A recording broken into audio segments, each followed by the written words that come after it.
Welcome back to Tide Pod on a doubleheader for everybody on this Friday. We had a video and a show earlier where I talked with Tony and we previewed all the football positions ahead of spring camp. So go check that out if you haven't. But for all you Alabama Hoops fans, we are going to talk some basketball. Of course, we got Jordan Harper on with us to dive into the latest on the Crimson Tide ahead of their huge clash against Tennessee on Saturday. College GameDay is going to be in town for that. We'll get to that preview.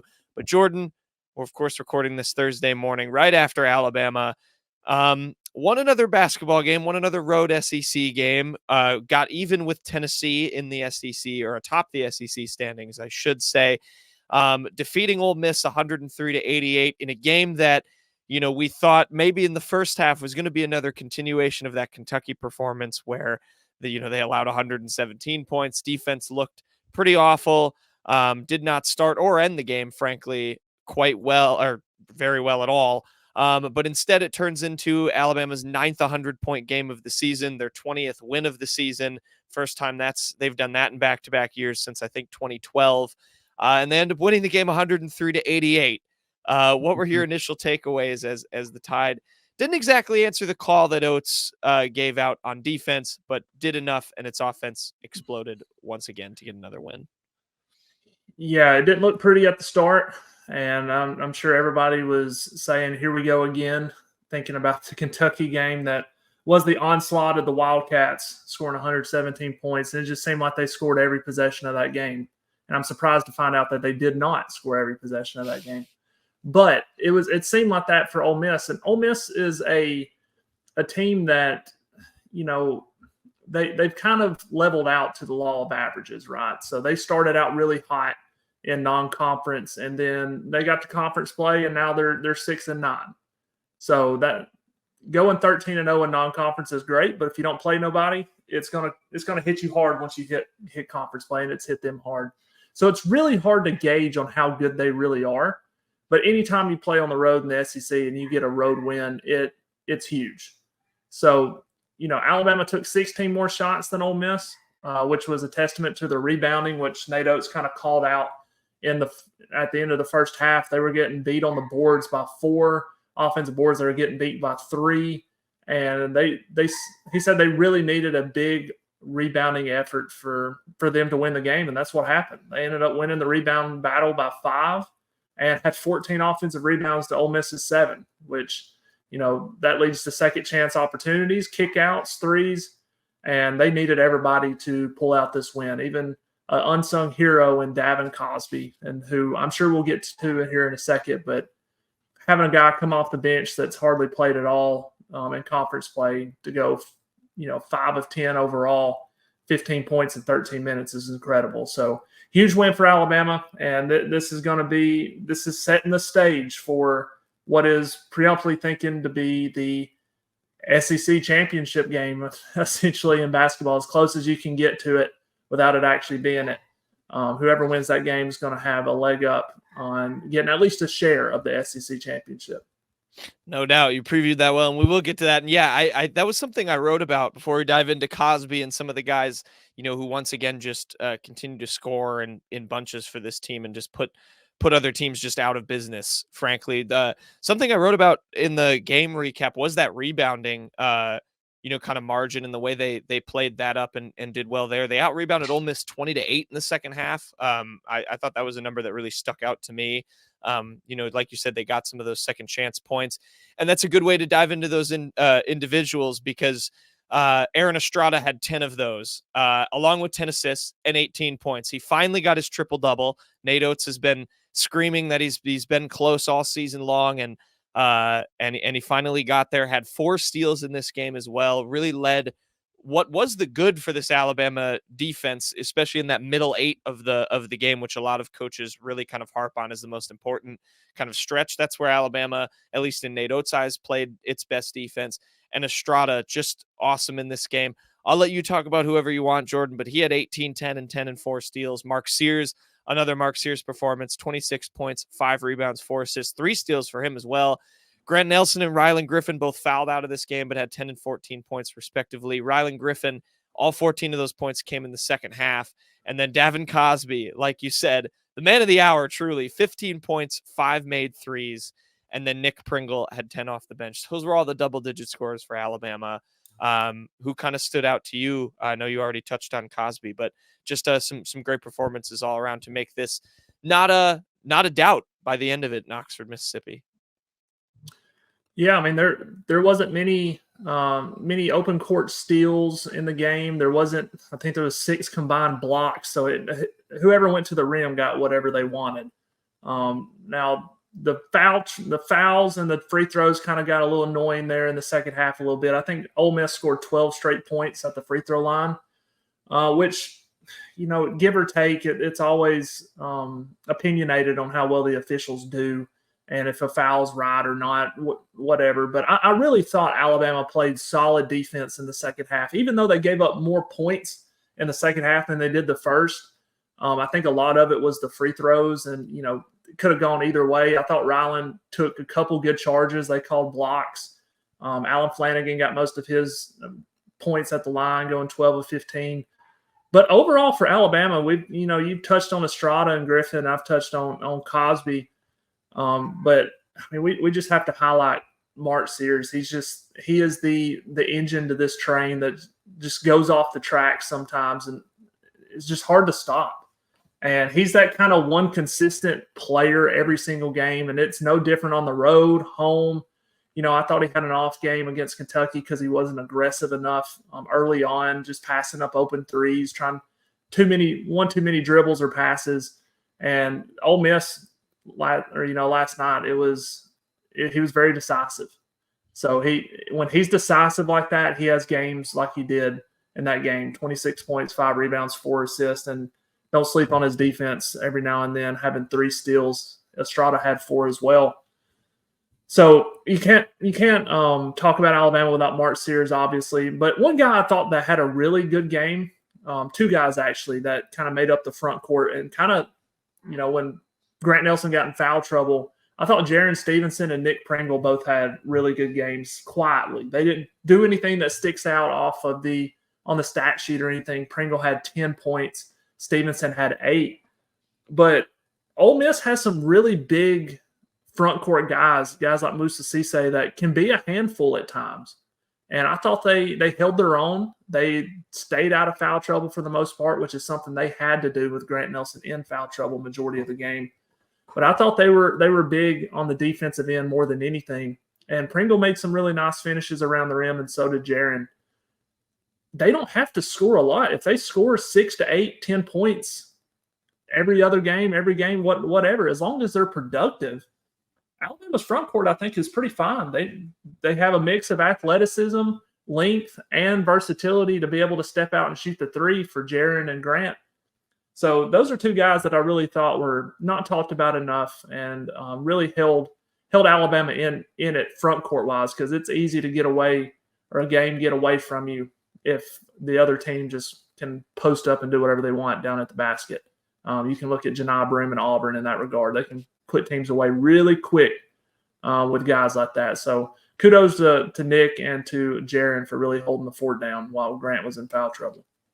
Yeah, they were 2 guys, or at least Nick especially, I mentioned in my post-game recap as well. Like, I think you said it perfectly. They don't need to be the hero necessarily, but they need to be more of like an unsung kind of guy, or kind of guys. It's been Jaron, I think, credit to him for having started these last 3 games with Latrell Wrightsell injured.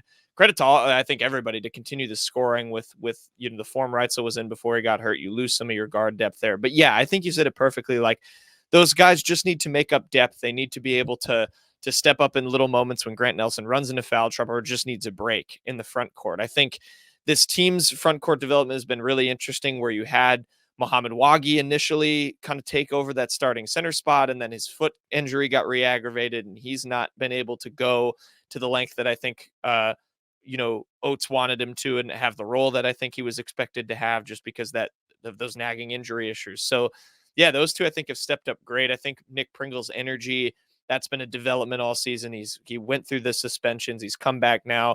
They would just show him on the bench and he was clapping. There was one where like someone made a 3 and he was like doing the 3, but he's holding like a whiteboard, which I thought was hilarious. I think when and Nate Oates has said this, when his energy is up, I think he's a huge asset to this team. Finished plus 18. That was the second highest behind Estrada in box plus minus rating. So just a big difference maker for sure. I think you articulated that well. And yeah, just, I don't know, to go in more on Davin Cosby, like Aaron Estrada said it after the game. I think his last 3 assists of his triple-double were all for those Cosby threes. He shut the game down when Ole Miss was kind of coming back in those final minutes. I mean, it is just so scary for an Alabama offense that the KenPom numbers show are performing historically great. There was some tweets about how, like, I think only the 2015 Wisconsin team that went to the national championship has had a better KenPom rating than them in the history of that metric.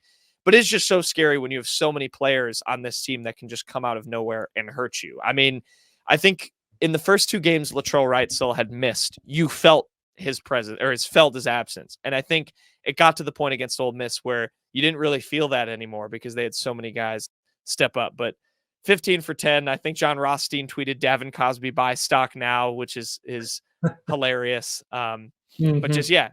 Any more thoughts on him and just the guard play, this kind of team's depth in general?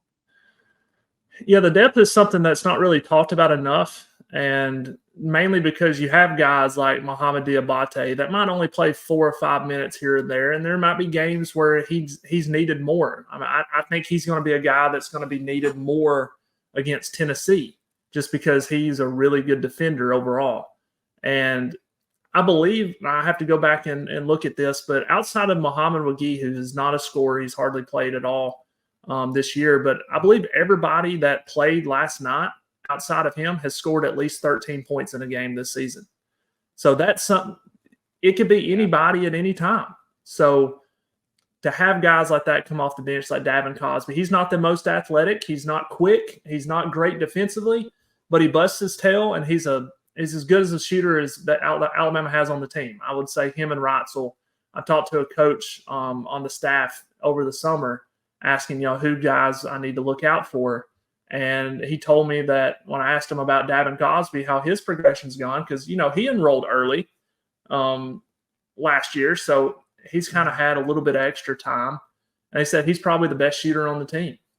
And they say he's not going to wow you with anything. He's not going to be fast. He's not going to get up for dunks or blocks, but he's going to hit open shots. And that's what he did last night. So to have guys like that be able to come in and contribute. Sam Walters is another guy that he's been struggling the last 2 games, just seems to be leaning a little bit too much to the side or fading away on his shots.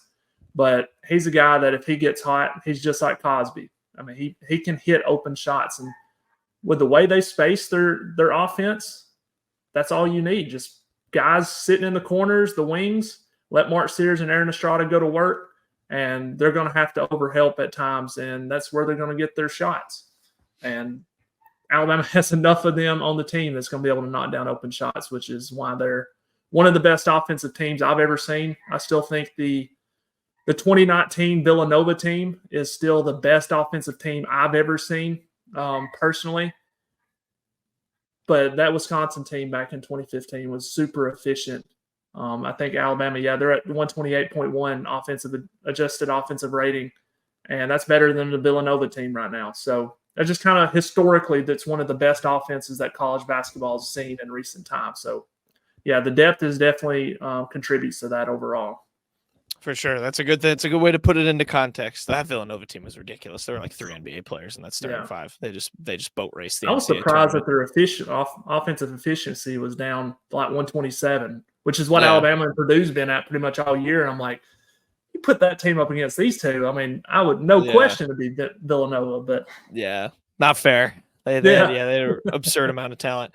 Well, let's waste no time, Jordan, and get our kind of predictions and preview here for Saturday, because that is the game.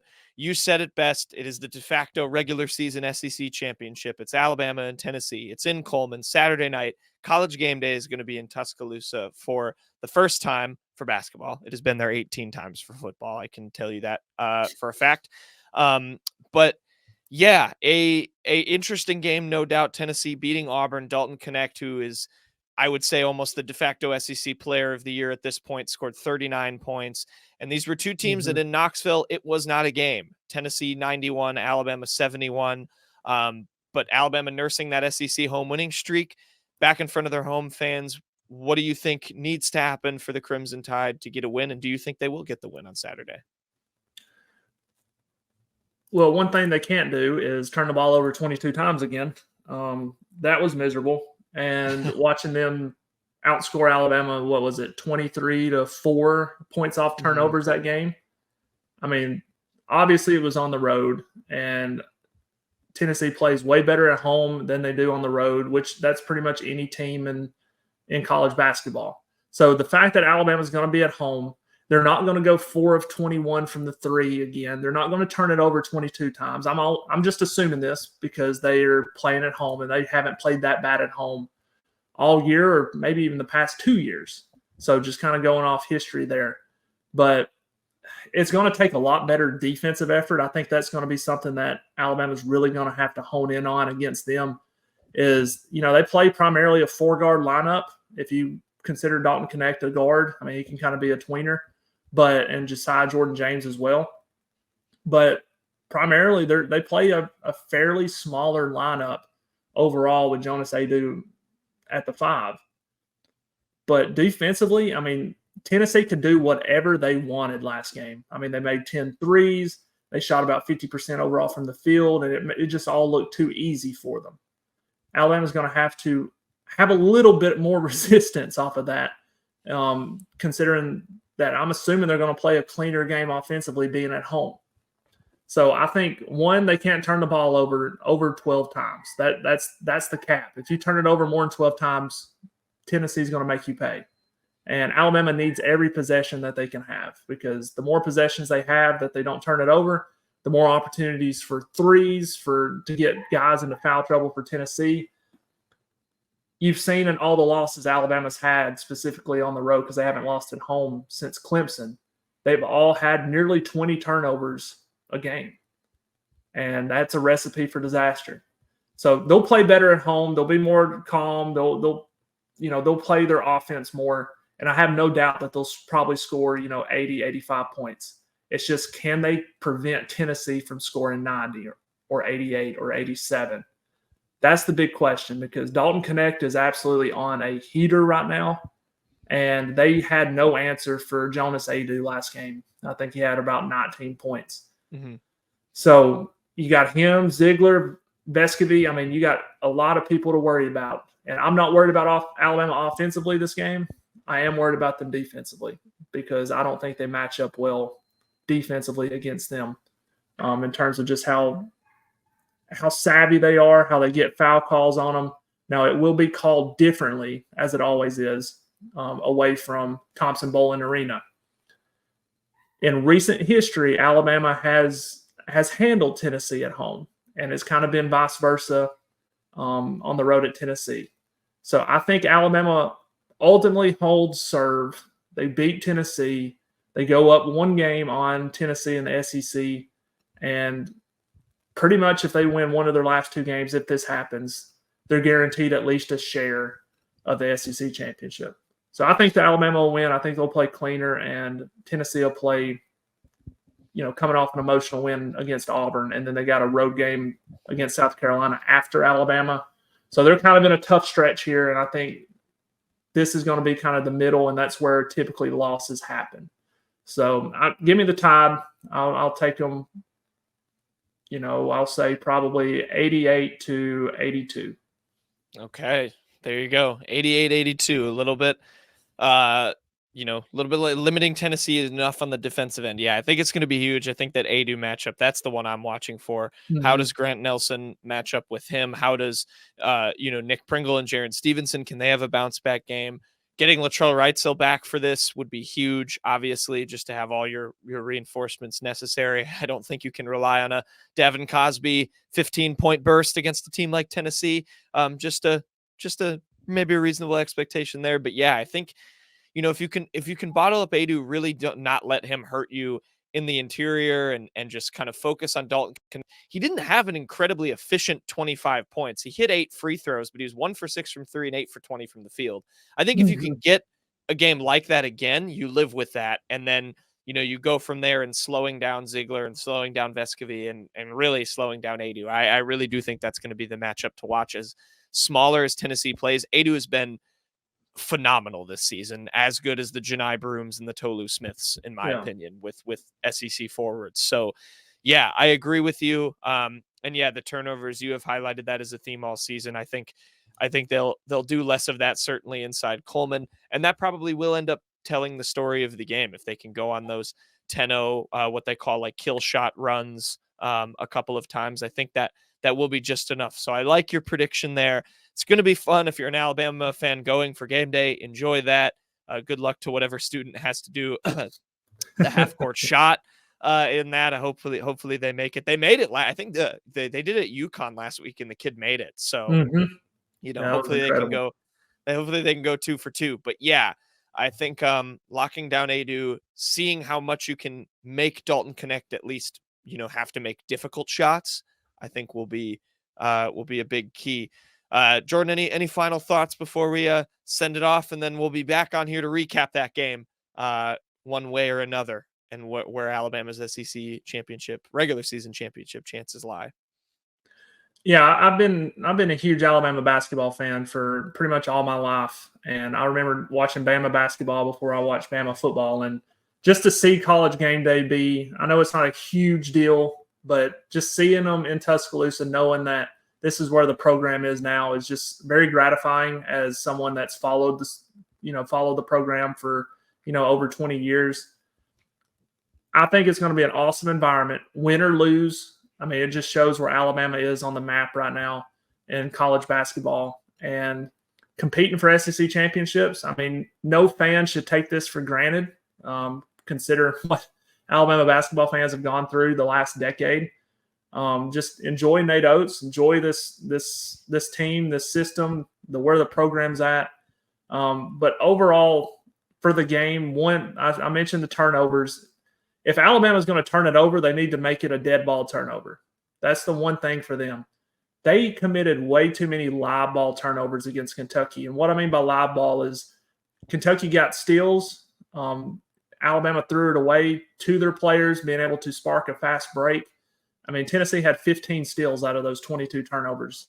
Now, Tennessee's not a team that gets up and runs, but if you have those long or live ball turnovers, you're giving them the opportunity to go get easy baskets, get in foul trouble. Grant Nelson fouled out last game. Latrell Wrightsville only had 2 points. I mean, you're going to have to get bigger contributions from some of your better players. And even if Latrell Wrightsville doesn't play, you're going to have other guys step up, and the foul trouble could be an issue. So just commit less live ball turnovers and don't let Tennessee get out and run or make get your team in foul trouble. But I'm super excited. I'm happy to see, the student section, coming back from Cam Ratliff and, Jacob Pickle, the current president, Blake Bullock, all good friends of mine. They've come a long way from where the Alabama student section was to where it is now. So I'm excited to see them to get to experience this as well, but also the players and the coaching staff. So I'm super pumped for this game. Yeah, we'll see how it goes for Alabama basketball, but it's come a long way, as Jordan so well articulated. We'll be back next week to recap that game and dive into what's next for the Crimson Tide. We'll have everything. Subscribe to Tide Illustrated. Subscribe here. And until then, see you guys next time.